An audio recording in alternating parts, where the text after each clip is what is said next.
नमस्कार। आज हम बात करने वाले हैं भारतीय संविधान के उस हिस्से की जिसे इसकी आत्मा कहा जाता है। जी हाँ, हम बात कर रहे हैं इसकी प्रस्तावना की। ये सिर्फ कुछ शब्द नहीं है, ये वो बुनियाद हैं जिस पर हमारे पूरे देश का ढांचा खड़ा है। ये हमारे सपने हैं, हमारी उम्मीदें हैं, जो इन शब्दों में पिरोई गई हैं। तो चलिए आज इन्हीं शब्दों की गहराइयों में उतरते हैं और समझते हैं इनका असली मतलब। तो चलिए सबसे पहले उस सवाल को देखते हैं जिसे हम आज समझने की कोशिश करेंगे। सवाल है, भारत के संविधान की उद्देशिका में वर्णित संविधान के मूल तत्वों का विवेचन कीजिए। क्या उद्देशिका संविधान का अंग है?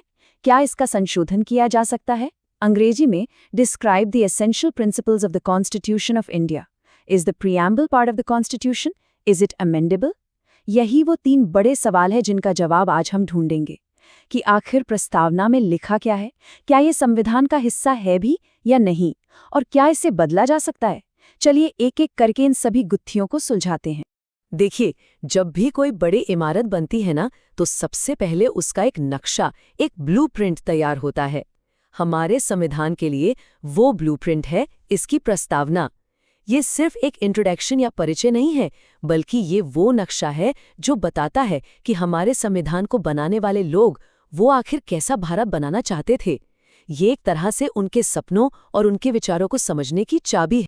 और इसकी शुरुआत होती है इन दमदार शब्दों से, हम भारत के लोग, भारत को एक संपूर्ण प्रभुत्व संपन्न, समाजवादी, पंथ निरपेक्ष, लोकतंत्रात्मक गणराज्य बनाने के लिए। यहीं से पूरी कहानी शुरू होती है। ये सिर्फ एक लाइन नहीं है, ये एक ऐलान है, एक संकल्प है।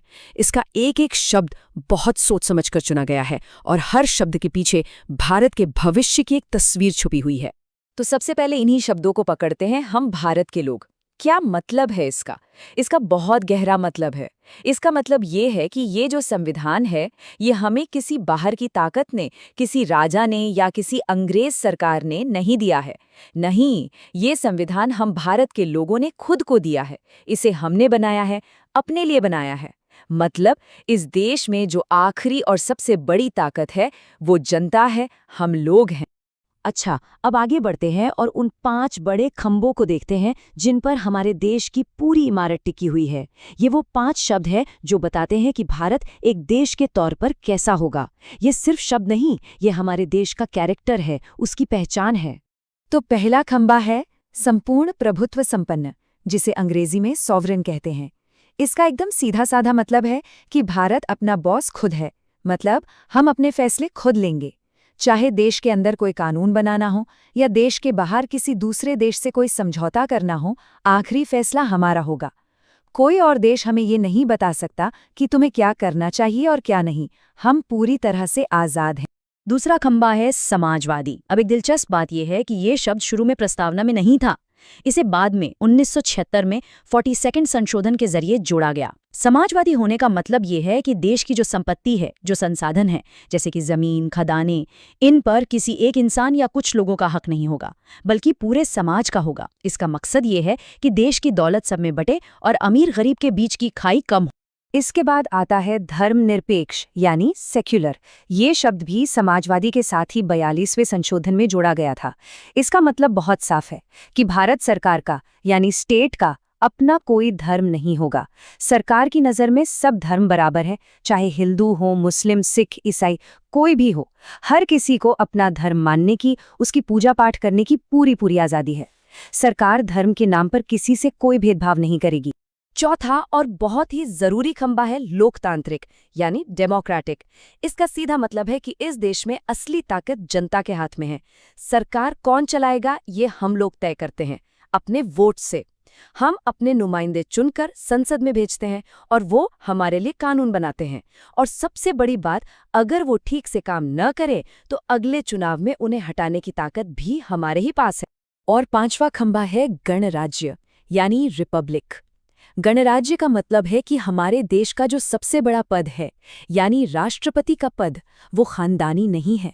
यहाँ कोई राजा रानी वाला सिस्टम नहीं है कि राजा का बेटा ही राजा बनेगा। नहीं, हमारे देश का मुखिया यानी राष्ट्रपति भी चुनाव के जरिए ही चुना जाता है, भले ही वो चुनाव सीधा न हो।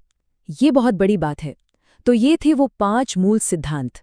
अगर ये बातें आसानी से समझ में आ रही हैं और संविधान को इसी तरह आसान भाषा में समझना अच्छा लग रहा है, तो इस कोशिश के लिए एक लाइक तो बनता है। और हाँ, चैनल को सब्सक्राइब करना मत भूलिएगा, ताकि आगे भी हम साथ में सीखते रहें। प्रस्तावना सिर्फ ये नहीं बताती कि भारत देश कैसा होगा, ये भी बताती है कि ये देश अपने नागरिकों को, यानी हम सबको क्या देगा। ये एक वादा है जो संविधान हम सबसे करता है। तो चलिए अब देखते हैं कि वो वादे क्या-क्या हैं। तो ये 4 बड़े वादे हैं। पहला है न्याय, और ये सिर्फ कोर्ट कचहरी वाला न्याय नहीं, बल्कि सामाजिक, आर्थिक और राजनीतिक हर तरह का न्याय। दूसरा वादा है स्वतंत्रता का, यानी आज़ादी, सोचने की आज़ादी, बोलने की आज़ादी, कोई भी धर्म मानने की आज़ादी। तीसरा है समता, यानी बराबरी, कानून की नज़र में सब बराबर और सबको आगे बढ़ने के बराबर मौके मिले। और चौथा वादा है बंधुता का, यानी भाईचारे की भावना, ताकि हम सब एक होकर रहें और देश की एकता बनी रहे। अब मन में एक सवाल आ सकता है कि ठीक है, ये सब बातें बहुत अच्छी हैं, लेकिन अगर हम प्रस्तावना को लेकर सीधे कोर्ट नहीं जा सकते, तो फिर इसकी इम्पोर्टेंस क्या है? क्या ये सिर्फ अच्छे-अच्छे शब्द हैं? नहीं, बिल्कुल नहीं। इसका महत्व बहुत गहरा है। ये हमारे संविधान के लिए एक टॉर्च की तरह है जो रास्ता दिखाती है। ये मुख्य रूप से 3 जरूरी काम करती है। पहला, ये हमें हमेशा याद दिलाती है कि इस संविधान को शक्ति कहाँ से मिलती है, हम भारत के लोगों से। दूसरा, ये साफ साफ बताती है कि हमारे संविधान का मकसद क्या है, न्याय, स्वतंत्रता, समता और बंधुता को हासिल करना। और तीसरा, ये बहुत काम की चीज़ है कि जब भी संविधान की किसी बात का मतलब समझने में कोई कन्फ्यूजन होता है, तो जज लोग भी प्रस्तावना को ही देखते हैं कि आखिर संविधान बनाने वालों का इरादा क्या था। ये एक कंपस की तरह। चलिए, अब आते हैं कहानी के सबसे दिलचस्प मोड़ पर। वो कानूनी लड़ाइयाँ जिन्होंने ये तय किया कि प्रस्तावना का भविष्य क्या होगा। सवाल वही थे, क्या प्रस्तावना संविधान का हिस्सा है और क्या हमारी संसद इसे बदल सकती है? इन सवालों पर सुप्रीम कोर्ट में सालों तक बहस हुई और जो फैसले आए उन्होंने सब कुछ बदल कर रख दिया। तो सबसे बड़ा और पहला सवाल यही था कि क्या प्रस्तावना संविधान की किताब का एक हिस्सा है, या ये बस किताब का कवर पेज है जिस पर सुंदर बातें लिखी हैं? क्या इसकी कोई कानूनी हैसियत है? इस पर शुरू में राय बंटी हुई थी। देखिए, हुआ ये कि 1960 के एक केस में सुप्रीम कोर्ट ने माना कि प्रस्तावना संविधान का हिस्सा नहीं है। लेकिन फिर आया 1973 का वो ऐतिहासिक केस, केशवानंद भारती केस। इस केस में सुप्रीम कोर्ट ने अपना ही पुराना फैसला पलट दिया और साफ साफ कह दिया कि प्रस्तावना संविधान का हिस्सा है, सिर्फ हिस्सा ही नहीं, बल्कि एक बहुत ही जरूरी और अटूट हिस्सा है। ये एक ऐसा फैसला था जिसने भारतीय कानून की दिशा ही बदल दी। अच्छा, तो जब ये बात पक्की हो गई कि प्रस्तावना संविधान का हिस्सा है, तो तुरंत एक दूसरा सवाल खड़ा हो गया कि अगर ये हिस्सा है, तो क्या संसद जैसे वो संविधान के दूसरे हिस्सों को बदल सकती है? क्या वो प्रस्तावना को भी बदल सकती है? क्या उसमें कुछ नए शब्द जोड़े जा सकते हैं या पुराने हटाए जा सकते हैं? ये भी एक बड़ा सवाल था। और इसका जवाब हमें 1976 में मिला, जब 42वें संशोधन के जरिए प्रस्तावना में बदलाव किया गया।